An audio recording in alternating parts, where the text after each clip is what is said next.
جو تو علم سیکھ رہا ہے اللہ ہمیں بھی توفیق بخشے، ہم بھی علم دین سیکھیں، ہم بھی قرآن سیکھیں، ہم بھی قرآن سمجھیں۔ لیکن کاش اگر ماں باپ یہ جذبہ اپنے بچوں کے اندر پیدا کرتے ہیں۔ نعرہ تکبیر، نعرہ رسالت، علماء اہل سنت، برات الاسلام کے پیارے دیوانوں کوشش کریں انشاءاللہ، ورنہ ہمارے بچوں کے اوپر ہماری اس باڈی لینگویج کا جو ہم زبان سے کہہ نہیں پاتے لیکن ہمارے اس برتاؤ کا ایسا غلط اثر پڑ جاتا ہے کہ بچے سوچ میں پڑ جاتے ہیں۔ اسکول کی بات ہو، کالج کی بات ہو، ٹیوشن کی بات ہو تو ماں باپ ہمیں کتنا سنبھال کر کتنا سجا دجا کے بھیجتے ہیں، لیکن مدرسے کے لیے کوئی رسپانس ہوتا نہیں۔ مدرسے کے لیے کہا جاتا ہے کہ جو کپڑا پہن کے جائے، جاؤ وہیں جا کے وضو کر لیں، بغیر چپل کی بھی جائے، ٹوپی مدرسے میں پڑی ہو کے لے کے پہن لیں۔ بچہ کہتا ہے کہ جوس کا ورق پھٹا ہوا، کہتے کہ چلے گا، بولا ہوا تو کہنا دوسرے کی جوس میں تجھے بھی پڑھا دیں گے معاذ اللہ۔ جب یہ والا رویہ ہم اپنے بچوں کے سامنے پیش کرتے ہیں تو بچے بھی سمجھ لیتے ہیں ہاں اللہ پر مدرسے کی کوئی قیمت نہیں ہے، مدرسے کی کوئی اہمیت نہیں ہے۔ اگر مدرسے کی کوئی اہمیت، کوئی قدر ویلیو ہوتی تو جو طریقہ اسکول میں اس طرح ہمارے ماں باپ کا ہوتا وہ یہاں بھی تو ہوتا۔ یہاں تو کہا جا رہا ہے کہ جہاں ایسے جا کے بیٹھ جائے گا۔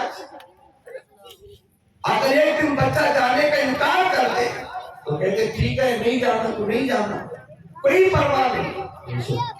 لیکن جب اسکول کی بات آ جائے تو اتنے ان کو سمجھائے جاتے ہیں، کہتے کہ بیٹا اسکول جا کر ہم تجھ کو چاکلیٹ لا کر دیں گے، تجھ کو کھلونا لا کر دیں گے، کبھی اسکول نہیں چھکانا بیٹا ورنہ یہ ہوگا وہ ہوگا۔ لیکن یہ باتیں مدرسے کے لیے اپنی نہیں ہوتی۔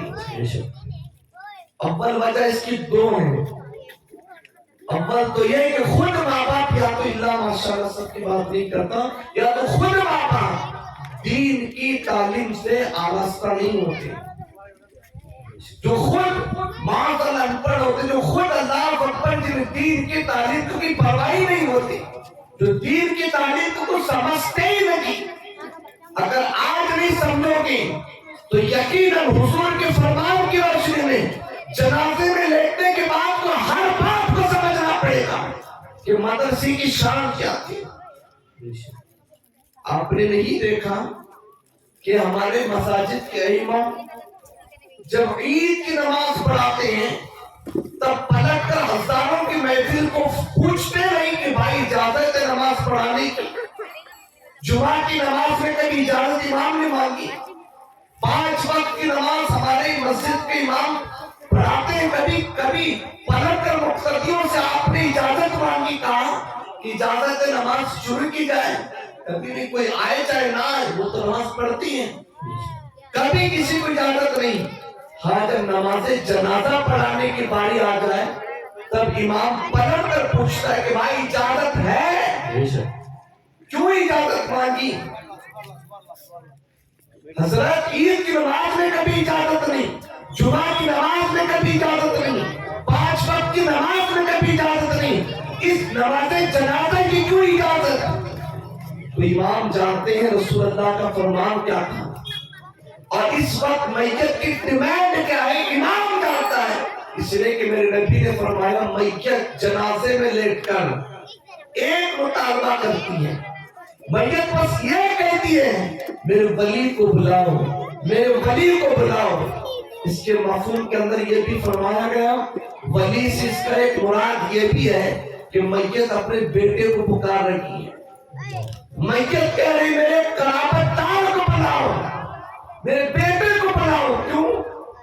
آج وہ میری نماز جنازہ پڑھائیں۔ اب نماز جنازہ میں کہ ڈگریوں کی ڈسکس کریں گے، میتھس کی حساب کتاب کریں گے، جغرافیہ پڑھائی جائے گی نماز جنازہ میں۔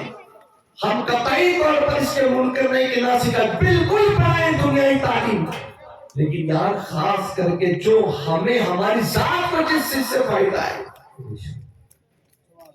جیتے جی اگر بیٹا نہ بھی پالے تب بھی تقدیر کی روزی مل کر رہے گی، لیکن مرنے کے بعد سوائے خاندان کے کون جو پڑھ کے حساب ثواب کرے گا؟ اس کی اپنی کیا تیاریاں کر رکھی ہے؟ اس میت کو پوچھا آخر کام زندگی بھر اسی امام کی چھے تم نماز پڑھتے، لیکن آج کہہ رہے ہو یہ امام نہیں، مجھے میرا بیٹا چاہیے۔ بیٹا کیوں؟ اس لیے کہ امام بھی نماز پڑھے تو نماز ہو جاتی ہے، یقیناً بے شک۔ ویسے حق تو جامعہ مسجد کے امام کا ہوگا، نماز تو ہو جاتی ہے، لیکن میت کی درخواست یہ رہتی ہے کہ آج میری چاہت یہ ہے کہ میرا بیٹا میری نماز جنازہ پڑھائے۔ کیوں؟ اس لیے کہ آج میرا بیٹا یتیم ہو چکا ہے۔ جب بیٹا یتیم ہو چکا ہے، اس کا باپ انتقال کر گیا، ماں انتقال کر گئی، تو آج میرے بیٹے کے دل پر جو درد میرے بیٹے کے دل پر دستک دے رہا ہے کہ سوا میرے بیٹے کے کوئی محسوس نہیں کر سکتا، اور آج میرا بیٹا روتے بل بلاتے تھے اللہ کی بارگاہ میں ہاتھ اٹھا کر کہہ دے اللہم اغفر لمن والدیک، میرا بیٹا کہہ دے اللہ میرے ماں باپ کی مغفرت فرما۔ یہ روتے میں سچے دل سے جب دعا کرتا ہے تو اللہ تبارک و تعالیٰ اس میت کو قبر میں اتارنے سے پہلے اس کی مغفرت فرما دیتا ہے۔ یہ انعام ہر ماں باپ چاہتے ہیں، لیکن کب ملے گا یہ انعام؟ یہ صلہ کب ملے گا؟ آج وہ قابلیت اپنے بچوں کے اندر پیدا کرے۔ لیکن آج حیرانی کی بات ہے، بڑے افسوس کی بات ہے، اگر کسی جگہ پر خدا نہ کرے کوئی اسکول کی گیدرنگ کا فنکشن ہوتا تو ہمیں ماحول یوں نظر نہیں آتا۔ معمولی ٹیوشن کا اگر کوئی فنکشن ہوتا تو یہ منظر میں نظر نہیں آتا۔ اس کے برعکس حد ندا تک لوگوں کا ہجوم، پبلک سپورٹ کتنا ہوتا، والدین کا کردار کیا تھا، اپنے بچوں کو لاتے پرفارمنس کرانے کے لیے آگے پیش کرتے، لیکن دین کی کام کن کے؟ اللہ اکبر۔ میرے آقا کریم صلی اللہ علیہ وسلم کے پیارے دیوانوں، خدا را یہ نسل ہمارے مستقبل ہے۔ کل یہی لوگ اللہ نے چاہا تو انشاءاللہ دین کے پرچم کو کائنات کے کونے کونے میں لہرا سکتے، اور یہی لوگ انشاءاللہ اللہ نے چاہا تو دین کے پرچم کا سر بلند رکھ سکتے ہیں۔ ان کو ان محفلوں کو حقیر نہیں جانے، ان مجلسوں کو کبھی کم نگاہ سے نہ دیکھیں۔ میرے آقا علیہ السلام کے پیارے دیوانوں، بڑی خوشی بھی لیکن میری گزارش یہ بھی ہے کہ آپ اپنے بچوں کے اندر وہ ایک تڑپ پیدا کریں، بچوں کو لگے اسکول بھی افضل ہے لیکن اسکول سے افضل مدرسہ ہے۔ اس کے لیے کیا ہونا ہے؟ بچوں کے اندر ایک لباس ہونا ہے، بچوں کا ایک آئی ڈی کارڈ بنانا چاہیے، بچوں کے لیے وہ سہولتیں ہونی، بچوں کو لگے ہم جا رہے ہیں اس بات، ہم بھی مدرسہ سیکھ رہے ہیں، یہ سہولتیں یہاں پر پیش کی جائے تو پھر سونے پہ سہاگا ہوگا انشاءاللہ۔ میں اللہ سے دعا کرتا ہوں کہ اللہ تعالیٰ استاد اکرامی اور طلبہ تمام خدمت کرنے والے سارے حضرات کو اللہ اپنی شان کے مطابق دونوں جہاں میں عزر عظیم عطا فرمائے۔ میرے آقا علیہ السلام کے پیارے دیوان، وقت ویسے کافی ہو چکا ہے، آپ لوگ غالباً مغرب سے بیٹھے ہوئے ہیں۔ المختصر، کیونکہ ماہ رمضان المبارک کی انشاءاللہ آمد ہوگی۔ حضور صلی اللہ علیہ وسلم ماہ رمضان سے قبل صحابہ کا اجتماع بٹھاتے اور صحابہ کرام سے آ کر ارشاد فرماتے، لوگوں ان قریب تم پر اللہ کا ایک ایسا مہینہ سایہ فگن ہونے والا ہے جس کا پہلا اشارہ رحمت کا ہے، دوسرا مغفرت کا ہے، اور تیسرا اشارہ اس کا جہنم سے نجات کا ہے۔ اور اللہ اکبر، جب چاند نظر آتا ہے تو ماہ رمضان کی پہلی شب کی شام ہی ہوتی ہے۔ فرمایا گیا جب ماہ رمضان کی پہلی رات آتی ہے تو اللہ تبارک و تعالیٰ آسمانوں کے دروازے کھول دیتا ہے، اللہ تبارک و تعالیٰ جنت کے دروازے کھول دیتا ہے، اور اللہ شیطان کو زنجیروں میں جکڑ کر جہنم کے اندر قید کر دیتا ہے، پھر اللہ جہنم کے دروازوں کو بند کر دیتا ہے، پھر میرا اللہ اپنی شان کے مطابق اپنے عرش کو پہلے آسمان پہ سجا دیتا ہے، پھر اللہ اپنے بندوں کی طرف رحمت کی نگاہ ڈالتا ہے، اللہ بڑی پیار سے اپنے بندوں کو دیکھتا ہے۔ میرے پیارے آقا علیہ السلام کے پیارے دیوانوں، آپ اندازہ لگا لیں لیں، اگر کوئی فرما بردار بیٹا اپنے ماں باپ کو محبت سے دیکھ لے تو اللہ تبارک و تعالیٰ اس کی ایک نظر کے بدلے ایک حج مقبول کا ثواب عطا فرماتا ہے۔ ارے جب بچہ فرما بردار اپنے ماں باپ کو دیکھ لے تو ایک حج کا ثواب بچے کو ملتا ہے۔ اگر ماں باپ پیار سے اپنے وفادار بیٹے کو دیکھ لے تو سوچے اللہ اس کو کون سا انعام عطا فرمائے گا۔ ایک انسان ایمان کی حالت میں ہمارے نبی صلی اللہ علیہ وسلم کی جہل بددعا کی زیارت کر لے تو اس شخص کو کائنات کے اندر صحابی کا درجہ مل جاتا ہے۔ پھر صحابی کی شان کیا ہوتی ہے؟ میرے نبی نے فرمایا میرا صحابی ایک مٹھی چاول اللہ کی راہ میں خیرات کرے اور میرا امتی غیر صحابی اور پہاڑ کے برابر سونا بھی خیرات کرے تو میرے صحابی کے ثواب تک نہیں پہنچ سکتا۔ وہ صحابی کا مقام و مرتبہ ہے۔ اب آپ اندازہ لگائیں ایک انسان حضور کو ایمان کی حالت میں دیکھ لے وہ صحابی ہو جاتا ہے۔ اگر جس بندے کو محبت سے رسول اللہ دیکھ لے اس کا مرتبہ کیا ہوگا؟ ایک پہاڑ پر رسول اللہ نے پیار سے دیکھ لیا تو اللہ نے اس پہاڑ کو جبل عہد کو جنت کا پہاڑ بنا دیا۔ رسول اللہ نے پیار سے کعبے کو دیکھا نماز کی حالت میں، اللہ نے کعبے کو قبلہ بنا دیا۔ آپ اندازہ لگائیں اب رسول اللہ کسی کو پیار سے دیکھ لے تو پتھر کی بھی وانے نیارے ہو جاتے ہیں۔ لوگوں اب جس بندے کو خدا پیار سے دیکھ لے تو بندے کا مرتبہ کیا ہوگا؟ حضور نے کہ خدا پیار سے بندے کو دیکھتا ہے۔ اب اللہ ایک مرتبہ کسی بندے پر رحمت کی نظر ڈالتے تو پھر اللہ کبھی اس بندے پر اپنا عذاب نہیں نازل فرماتا، اس پر اللہ کبھی غضبناک نہیں ہوتا۔ اور خدا ایک مرتبہ کسی پر نظر رحمت ڈال دیتا ہے اس کے سارے گناہ جلا کے اللہ راک کر دیتا ہے۔ تو لوگوں یہ اصطلاح ملا کیسے؟ یہ پاپی وجود، یہ ناپاک جسم اس قابل بھی تھا کہ ہمیں خدا پیار سے دیکھے۔ ہماری کرتوت خدا جانتا ہے، لوگوں سے جو چھپ چھپ کے ہم نے گناہ کی خدا جانتا ہے، لوگوں کو دھوکہ دیا خدا جانتا ہے۔ باوجود اس کے بس ماہ رمضان کی پہلی شب کی برکت یہ ہے، جس کی پہلی رات کی شان یہ ہے کہ خدا بندوں کو پیار سے دیکھ لیتا ہے۔ پھر آپ کا اسلام کے پیارے دیوانوں ہم نے ماہ رمضان کو سمجھا کیا ہے؟ ماہ رمضان محض معاذ اللہ شاپنگ کرنے کا مہینے کا نام ماہ رمضان نہیں ہے، مارکیٹ کے اندر گشت کرنے کا نام ماہ رمضان نہیں ہے۔ زندگی بھر باہر میں گھومنے والوں کو مسجد کا راستہ دکھانے آتا ہے ماہ رمضان۔ اللہ اکبر۔ اور آج امت مسلمہ پر جو ظلم و ستم کے پہاڑ توڑے جا رہے ہیں، ساری دنیا میں جو امت مسلمہ پر مشکلات، تکالیف اور نہیں پتا کیسے کیسے آزمائش امت گزر رہی ہے، اس کی کئی ساری وجوہات ہیں۔ ایک وجہ یہ بھی بیان کی گئی کہ اللہ کے حبیب صلی اللہ علیہ وسلم جمعہ کے مبارک دن رسول اللہ ممبر مقدس پر جلوہ گر ہو رہے تھے۔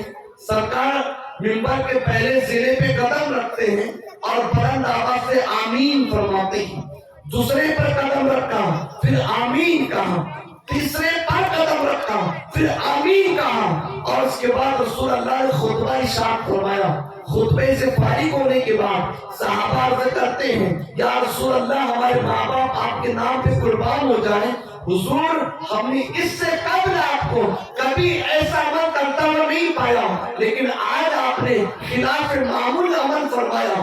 آپ نے آج ممبر پر چلوا کر ہوتے وقت آمین فرمایا۔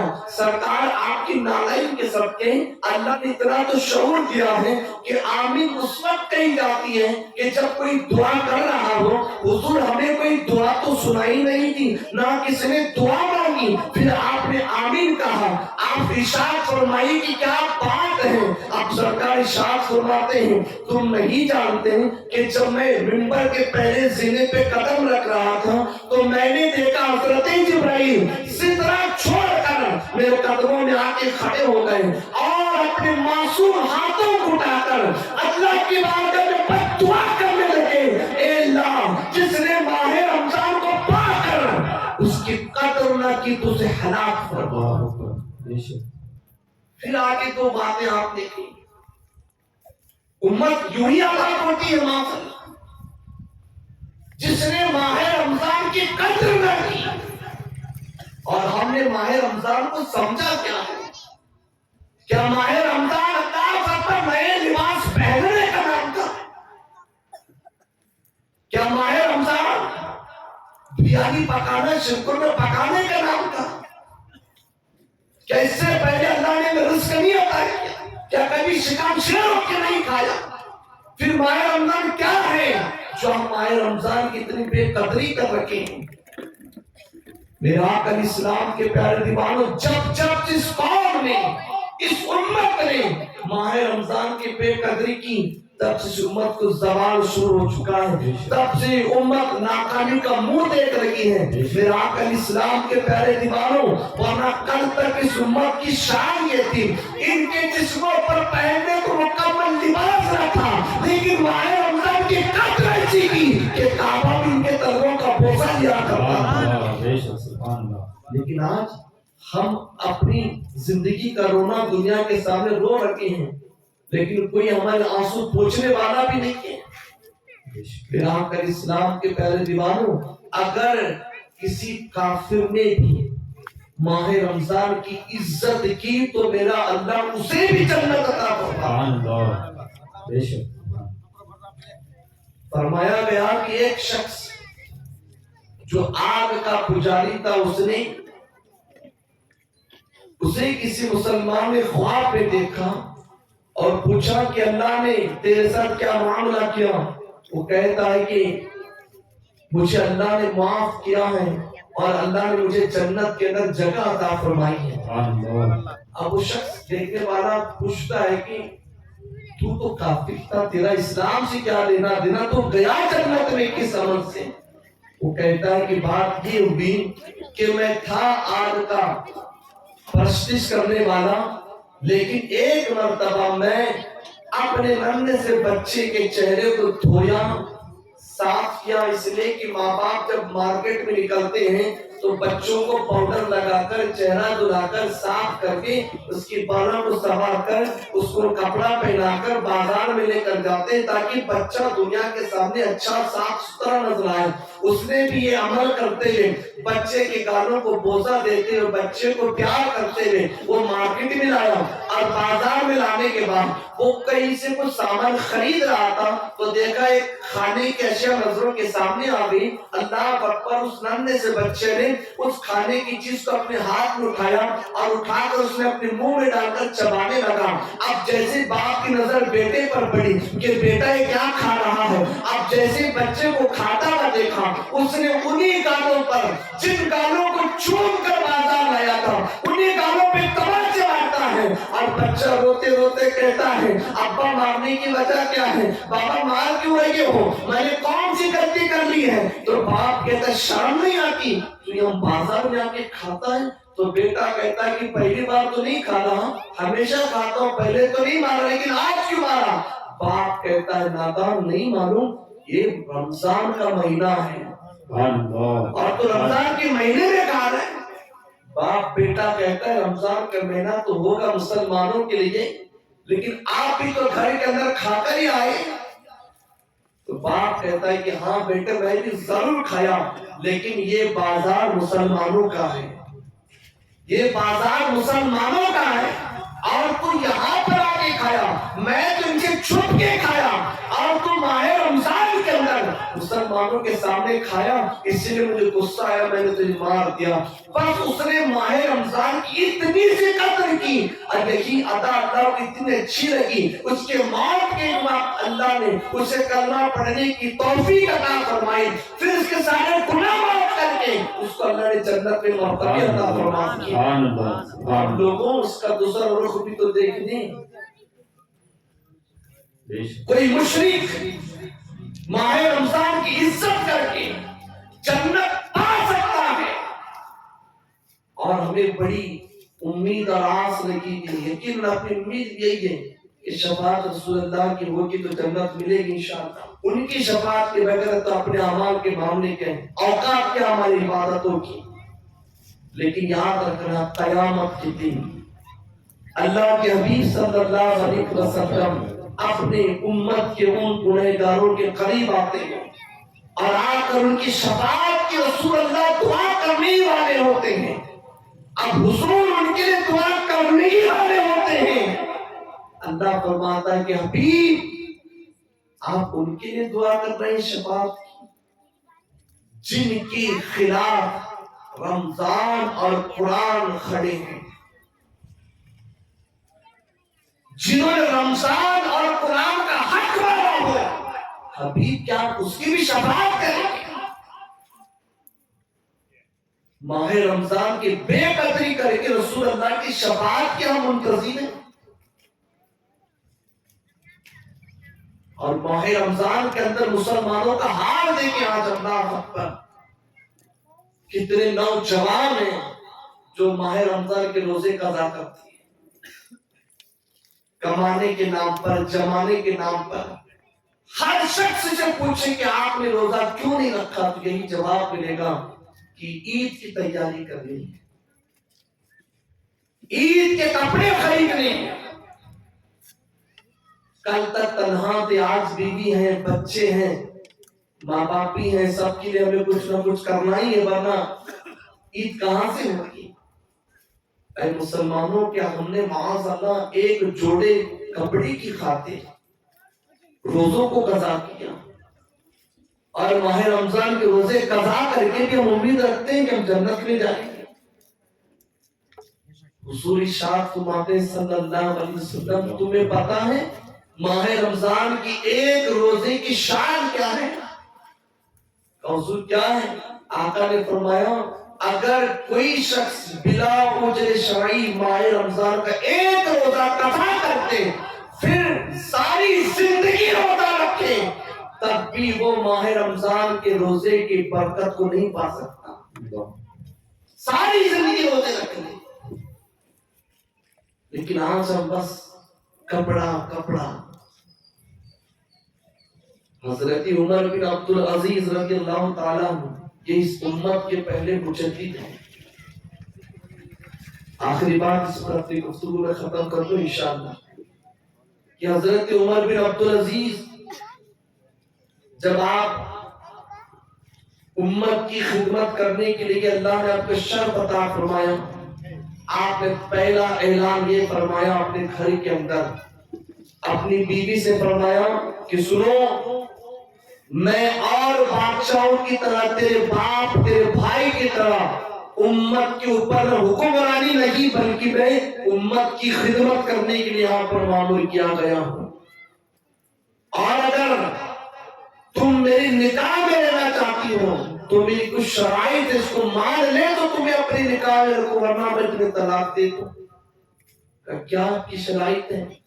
آپ نے کہا اگر تم میری نکاح میں رہنا چاہتی ہے تو تجھے بھی اس امت کے سب سے غریب خاتون جو لباس پہنتی ہے ویسا لباس تیرے بدن پر بھی ہونا چاہیے.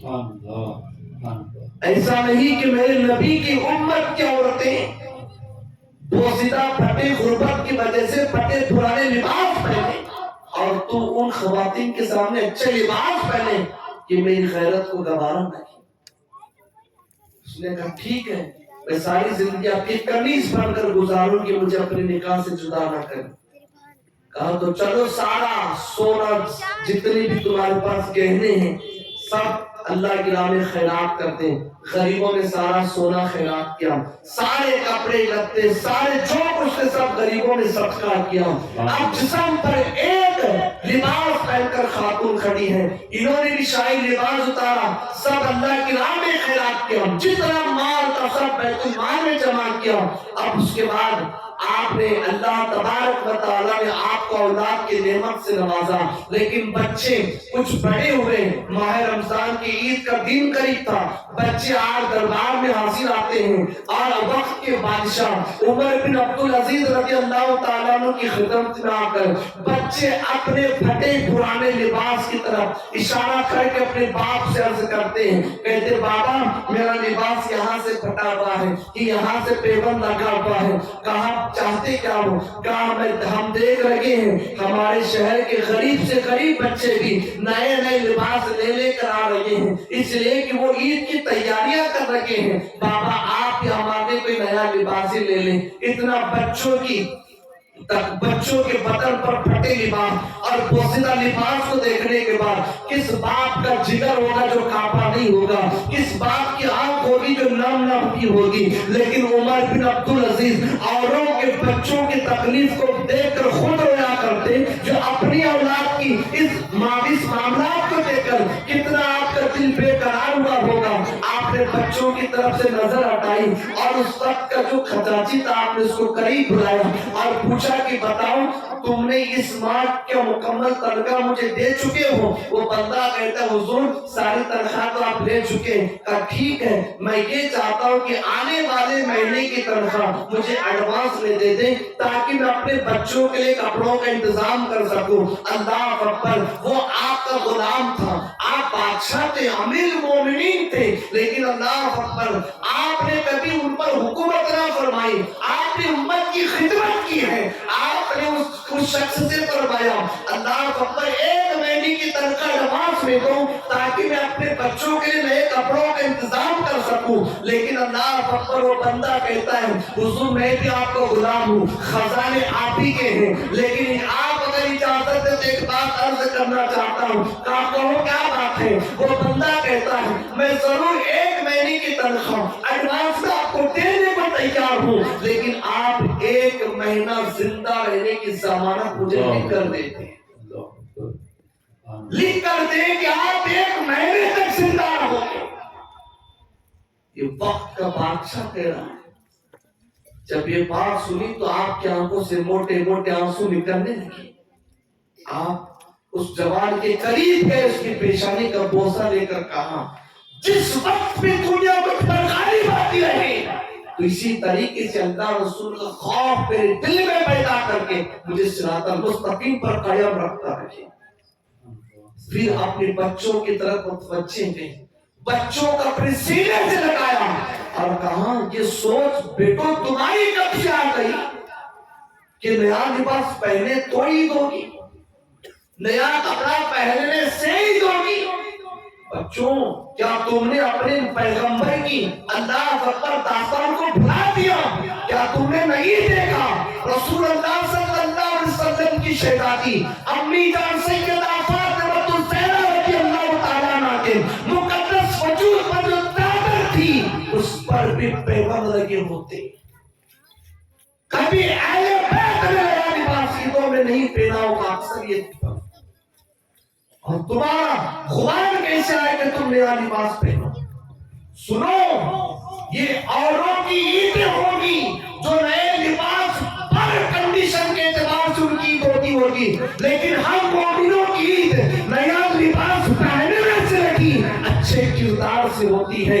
اچھی عبادت کرو، نیک کام کرو، جس تمہارے نیک کام سے اللہ و رسول راضی ہو جائے وہ دن تمہارے لیے عید کا دن ہو۔ بے شک سبحان اللہ، اللہ کی خوشی کا نام عید کا دن ہے، رسول اللہ کی وفاداری کا نام عید کا دن ہے۔ ہم داڑیاں مڈا کر کون سی عید لینے جائیں گے؟ روزے قضا کر کے کون سی عید ہم منائیں گے؟ سرکار غوث پاک رضی اللہ تعالیٰ عنہ عید کے دن بغداد کا عیدگاہ کھچا کھچ لوگوں سے بھرا ہوا ہے، منبر خالی ہے، لوگ بیٹھ کر اللہ اکبر پریشان ہو گئے اور ذمہ داروں سے کہا کہ بڑے پھر آئے نہیں، جائے پھر ذمہ دار حضرات بڑے پھر بلائے تاکہ عید کی نماز پڑھ سکیں۔ تو ذمہ دار حضرات مل کر سرکار بڑے پھر غوث پاک رضی اللہ تعالیٰ عنہ کی خانقاہ میں پہنچے، دروازہ آہستہ سے بند تھا، آپ نے دروازے کو پکڑا تو دروازہ کھلا، آپ لوگوں نے اندر جھانک کر دیکھا سرکار غوث پاک رضی اللہ تعالیٰ عنہ سر سجدے میں رکھ کر زاروں قطار رو رہے ہیں، اس قدر رو رہے کہ لوگ انتظار کر رہے تھے کہ کب سجدے سے سر اٹھائیں اور بڑے پیر کی بارگاہ میں درخواست پیش کریں، لیکن دیر اتنا ہوا لوگوں کو